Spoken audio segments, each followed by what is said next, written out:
बिहार के मुख्यमंत्री नीतीश कुमार के बारे में यही कहा जाता है कि हर चुनौती को वो अवसर में बदलना जानते हैं। बिहार में हर साल बाढ़ की आपदा आती है, सूखा पड़ता है, लेकिन हर बार नीतीश कुमार बाढ़ पीड़ितों और सूखा पीड़ितों का दिल जीत लेते हैं। क्या इस बार कोरोना संकट के चुनौती को अवसर में नीतीश कुमार बदल पाएंगे? क्योंकि बिहार में 15 लाख से ज़्यादा प्रवासी मजदूर आ चुके हैं। लाखों अभी बिहार के बाहर फंसे हुए हैं। उन तक मदद पहुंचाना, बिहार में जो आ चुके हैं उनको रोजगार देना, उनके खाने पीने की व्यवस्था करना बहुत बड़ी चुनौती बनी हुई है। बिहार सरकार के मंत्री हैं नीरज कुमार, इनसे बात करते हैं कि क्या नीतीश कुमार इस बार इस चुनौती को अवसर में बदल पाएंगे? बिहार के माननीय मुख्यमंत्री नीतीश कुमार जी जनसंख्या घनत्व के मामले में इतना बड़ा राज्य, विनिर्माण के क्षेत्र में प्रगति का हमारा दर, लेकिन उस प्राकृतिक आपदा के आदतन शिकार हम हैं। ऐसे अवसर को हमने चुनौती में बदला है। और मैं कोई राजनीतिक टिप्पणी नहीं करना चाहता, लेकिन यह मैं ज़रूर कहना चाहता हूँ कि देश का कौन सा ऐसा राज्य है, जरा हमको बता दे लोग। हम यही जानना चाहते हैं। जो हम पर आरोप लगाते हैं, हम उनसे पूछना चाहते हैं कि पल्स पोलियो के तर्ज पर कितने घरों में किस किस राज्य में स्क्रीनिंग की गई? कौन सा ऐसा राज्य है इस देश के अंदर में जिसने अपने प्रवासियों के लिए, चूंकि सारे बिहार में भी महाराष्ट्र के लोग रहते हैं, राजस्थान के लिए लोग रहते हैं, बताए कि एक छदाम किसी को मिला हो?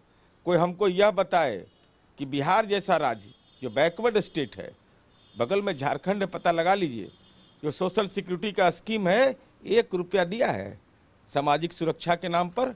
16 अप्रैल से झारखंड ने इसकी शुरुआत की है, कोरोना के जब मामले प्रतिवेदित हुए। हम यह जानना चाहते हैं कि बिहार जैसे राज्य में हम लोगों ने जो खाद्य सुरक्षा अधिनियम के तहत 1000 रुपया टाइम फ्रेम में हमने स्थानांतरित कर दिया, और इसका प्रतिफल क्या है कि आज कोरोना के मामले अगर प्रतिवेदित हुए तो प्रशासनिक महकमा जो मेरा है जितना सचेत है। और मैं यह भी कहना चाहता हूँ, जरा कल्पना करिए कि आपके परिवार के लोग भी, बेटा बेटी, हमारा परिवार का लोग भी अगर सरकारी महकमे में एक आशा और ममता में काम करने वाली कार्यकर्ता हो, आंगनबाड़ी सेविका हो, सहायिका हो, जिसका शैक्षणिक स्तर बहुत उच्च नहीं है, लेकिन अपने जीवन से की चुनौतियों से खेल करके, खतरे में डाल करके घर घर सर्वे कर रही है। और ये सर्वे का ही परिणाम है ना कि आज ट्रैवल हिस्ट्री हम देखते हैं। हमारी पुलिस विभाग क्या करती है कि अगर ऐसे मामले आते हैं, पता लगा लें लोग देश भर में कि उसका ट्रैकिंग हो रहा है कहीं, हम ये पता लगाते हैं कहाँ कहाँ गए, किससे किससे मिले, उन जो पीड़ित व्यक्ति उसका बयान, उसके अलावा ये शांतिपूर्ण तरीके से पुलिस हमारा ये काम करती है। अपने जीवन को खतरा में डाल करके दूसरे के जीवन की रक्षा करने का जो संस्कार है इस बिहार के अंदर, वह माननीय नीतीश कुमार जी की कार्य प्रणाली का एक अंग है। और यही कारण है। कितनी बड़ी चुनौती है, इतने प्रवासी मजदूर बिहार आए हैं, उनको काम देना, उनका देखभाल करना। देखिए, हमारे लिए स्वाभाविक है, बिहार जैसे राज्य में सीमित संसाधन का हमारा राज्य है। जुलाई से अक्टूबर तक आप उम्मीद करिए बिहार में विनिर्माण के कार्य कम हो पाते हैं। उसके बावजूद हम लोगों ने तय किया है कि अगर कोई प्रवासी, लेकिन 15 दिन उनको रहना पड़ेगा, उसके बाद ही अगर वो मांग करेंगे, जहाँ भी हमारी योजना मनरेगा की स्वीकृत है, तो 15 दिन के अंदर उनको हम काम देंगे, जॉब कार्ड देंगे, आधार कार्ड नहीं तो आधार कार्ड देंगे, मेडिकल जांच करवाएंगे, मास्क देंगे, सैनिटाइजर देंगे। इसके अलावा जो हम लोगों ने काम बिहार के अंदर में जीविका की दीदियाँ, हम आपके माध्यम से बताना चाहते हैं, 5 करोड़ का पर डे टर्नओवर है उसका, जो मास्क बनाती है, जो विभिन्न क्षेत्रों में काम कर रही है महिलाएं। चूँकि इस ज़मीनी सच्चाई का एहसास लोगों को नहीं होता है कि यही कारण है कि माननीय नीतीश कुमार जी से कितना भी प्यार करिए, घृणा करिए, इनकार नहीं कर पाइएगा। क्योंकि माननीय नीतीश कुमार जी दिल में बसते हैं, उस गरीब परिवार के दिल में बसते हैं कि जो जीविका की दीदियां हैं, समाज के जो विभिन्न तबके के लोग हैं, और हमने हर तबके की सेवा की है। लेकिन नीरज जी, बिहार के जो मजदूर बाहर फंसे हैं, उनको वहाँ की राज्य सरकारों से मदद नहीं मिल पा रही है। वो लगातार वीडियो के जरिए अपील कर रहे हैं। मेरा सवाल ये है कि जिन बिहारी मजदूरों के बलबूते पर पूरे देश के हर राज्य में सब कुछ होता है, कल कारखाने चलते हैं, खेती बाड़ी होती है, सारे उद्योग धंधे चलते हैं, उनकी ही फिक्र नहीं है उन राज्यों को।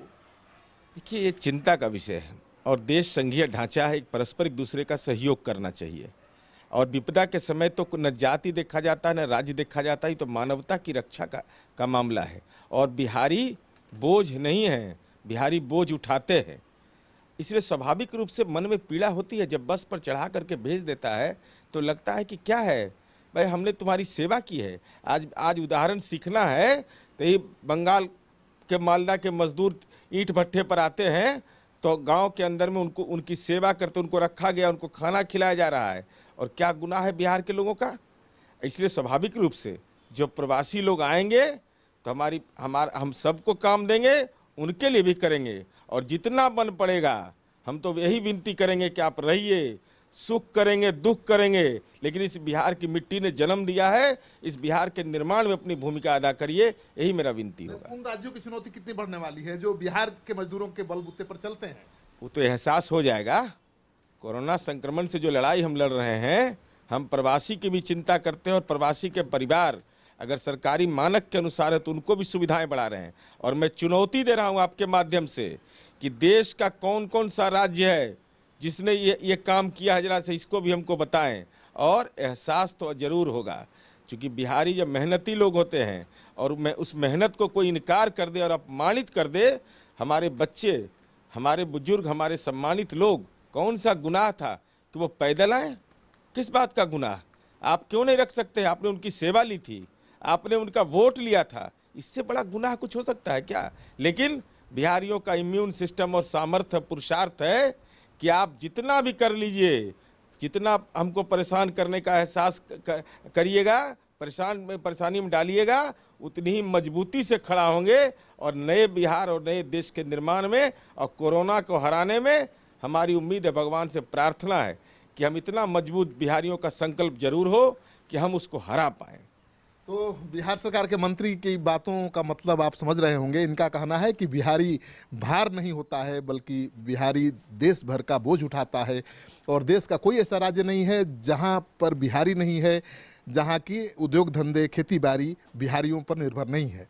ऐसे में अगर लाखों बिहारी वापस लौट गए हैं, अगर बिहार में ही रुक जाते हैं, तो दूसरे राज्यों की चुनौती बढ़ने वाली है।